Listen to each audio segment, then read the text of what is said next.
అంటే ఇక్కడ దేవచానిక్ ప్లేన్ లో మనం నిన్నటి వరకు 4th అయింది, ఇవాళ 5th 6th అంటే ఇంకా ఉన్నతమైన పనులు చేసిన వాళ్ళు 5th లోకి వస్తారు. అసలు దేవచానిక్ ప్లేన్ లోకి వచ్చేసరికల్లానే అక్కడ యాంగరు చెడు అలాంటివి ఏం లేని జీవితం వచ్చేస్తుంది. అంతా వాళ్ళు ఎంజాయ్ చేస్తారు భూమి మీద ఉన్న కంటే అని. అందులో 5th ప్లేన్ లోకి ఏమో చాలా ఎలాంటి వాళ్ళు వస్తారు అంటే కొంచెం అక్కడ మంచి పనులు చేసి ఉన్నతమైన ఆలోచనలు ఉన్నతమైన జీవితం గడిపిన వాళ్ళు 5th ప్లేన్ లోకి వస్తారు. హనుమంతరావు గారు ఏమైనా చెప్తారా? అంటే నెక్స్ట్ 6th ప్లేన్ లోకి వచ్చారంటే వాళ్ళు నెక్స్ట్ జన్మకి ఏమి అడ్డు లేకుండా చూసుకుంటారండి. అక్కడే ప్లాన్ చేసుకుంటారా? ఆ చెడులని వదిలిచ్చేసుకుంటారు. ఏమాత్రం ఉన్నా అలాంటి చెడు చెయ్యలేని అసమర్థ స్థితి, అంటే చెడన్నది చెయ్యలేని స్థితికి వెళ్ళిపోతారు. అంటే ముందే అడ్డుంటే ఎలా తొలగించుకోవాలనో ఆలోచిస్తుంటారేమో. ఆలోచించడం అంటే వాళ్ళు అలాంటి ఎనర్జీస్ తోటి వాళ్ళు డిటర్మినేషన్ తీసుకుంటే, అంటే అలా దేవచానిక్ ప్లేన్ లో అది కూడా జరుగుతుంది కదా. కొంచెం ఏదైనా ఉంటే అది కొంచెం ఎక్కువ స్ట్రెంథన్ అవుతుంది ఆ మంచి అన్నది.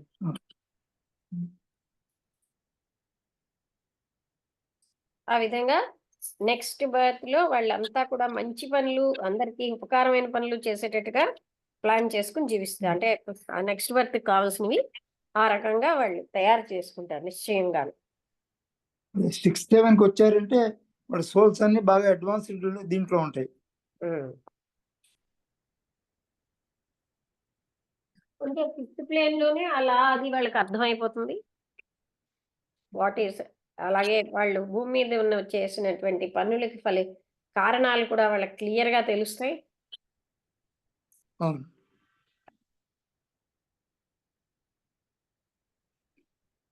ఈ విధంగా దేవచానిక్ ప్లేన్ లో 6 ప్లేన్స్ అంటే ఇక్కడ దేవచానిక్ ప్లేన్ లో ఏ లెవెల్లో ఉన్నా కూడా మళ్ళీ కూడా ఆ పనులు చెయ్యకుండా ఉన్న, చెడు చెయ్యకుండా మంచి కోసం ఉన్న ఫ్యాకల్టీస్ పెంచుకుంటూ ఉంటారు. అది కూడా జరుగుతుంది అక్కడ. హ్యాపీగా ఉండడమే కాకుండా ఇవి కూడా దేవచానిక్ ప్లేన్, ఇప్పుడు దేవచానిక్ ప్లేన్ ఎంటర్ అయ్యారంటే వాళ్ళకి ఇంకా ఫారం ఉండదండి, ఫార్ములస్ వాళ్ళే ఉంటారు.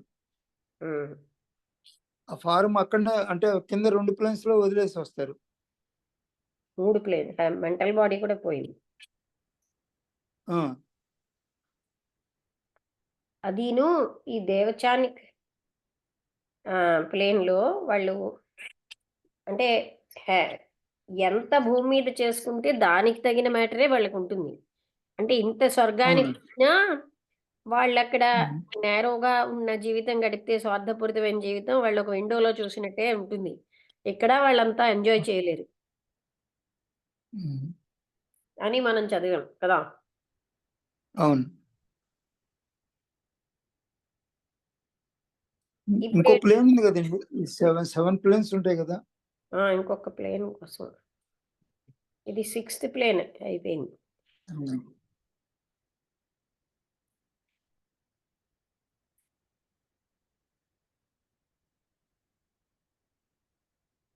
దేవచానిక్ ప్లేన్ లో అంటే ఇప్పుడు చూడండి శ్రీపాద వల్లభ చరిత్రలో వాళ్ళు ఘనాపాటీలు స్వర్గానికి వెళ్ళినా వాళ్ళకి ఆకలి దప్పులు తీరలేదు. ఎందుకంటే వాళ్ళు అప్పుడు ఇంద్రుడు వచ్చి, ఆహా మీరు ఎంత గొప్పవారు అంత గొప్పవారు, వేదం ఎంత చదివారు అంత చదివారు అని రోజు వచ్చి పొగుడుతూ ఉంటాడు. ఒక రోజు చూసారు, 2 రోజు చూసారు, 3వ రోజు వచ్చి అడిగారు, మీరు ఇలాగా బాగానే ఉంది కానీ మాకు ఆకలి దాహం ఏం ఉండవని విన్నాం స్వర్గంలో, కానీ ఆకలి దప్పులు మాకు అంటే దానికి నేనేం చేయలేదు, చేయలేను. భూమి మీద ఉన్నప్పుడు మీరు ఏ దానాలు చేయలేదు, పిండ ప్రదానం చేసినప్పుడు కూడా ఈ బ్రాహ్మణులు ఇంతంత తింటున్నారని ఆలోచించారు కానీ మనస్ఫూర్తిగా ఎవరికి పెట్టలే, అందుకని మీకు ఇక్కడ అవేమి మేము ఇవ్వలేము అంటారు. అంటే అంత స్వర్గానికి వెళ్ళినా విండోస్ లోంచి, అంటే ఇక్కడ భూమి మీద సెల్ఫిష్ వర్క్ చేసిన వాళ్ళు అంత నేరోగానే వాళ్ళు అనుభవిస్తారు అక్కడ. వాళ్ళు భూమి మీద చేసిన కర్మను బట్టే అక్కడ ఉంటుంది. అవును.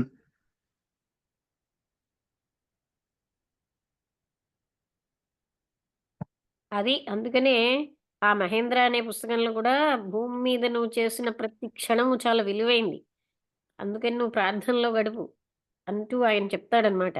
నువ్వు భూమి మీద ఉన్నప్పుడు నీ జీవితం యొక్క ప్రతి క్షణము అంటే ఇప్పుడు ఎలా అయితే పరీక్ష ముందు మనం చదువుతాం కదా! పరీక్ష అంటే ఒక 2 నెలలు ఆ చదువు అన్నది మన జీవితానికి అది ఫౌండేషన్.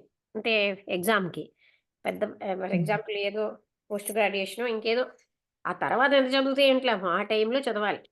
అలాగనే భూమి మీద ఉన్నంత సేపు మన జీవితం చాలా జాగ్రత్తగా గడిపితే చక్కగా మరణానంతరం అన్ని ప్లేన్స్‌లో మనం హాయిగా ఉంటాం. ఫ్రీ మూవ్‌మెంట్ ఉంటది. హ్మ్. అందుకే ఇవన్నీ చదవడం వల్లేంటి, మనం భూమి మీద ఉన్న టైంని ప్రతి క్షణం సద్వినియోగం చేసుకోవడం అనేది చాలా అవసరం. హ్మ్. ఇలాంటి వీళ్ళతో వాళ్ళతో పోల్చుకోవడం, అక్కర్లేని పెట్టి విషయాల్లో గడపడం ఇవన్నిటికి బదులు నా వాళ్ళు, పరాయి వాళ్ళు, నా వస్తువులు అని ఇలాంటి వాటిలో పడిపోకుండా, మనం ఉన్నతమైన జీవితం జీవిస్తే మనకి బావుంటుంది ఆఫ్టర్ అనే సంగతి మనకు అర్థమవుతుంది. అవును.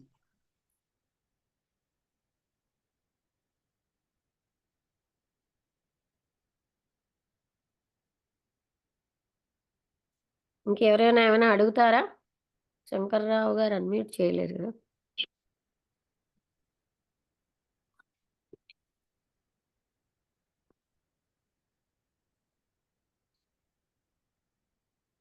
సరే అయితే. ఇంక ముగించేద్దాం అయితే.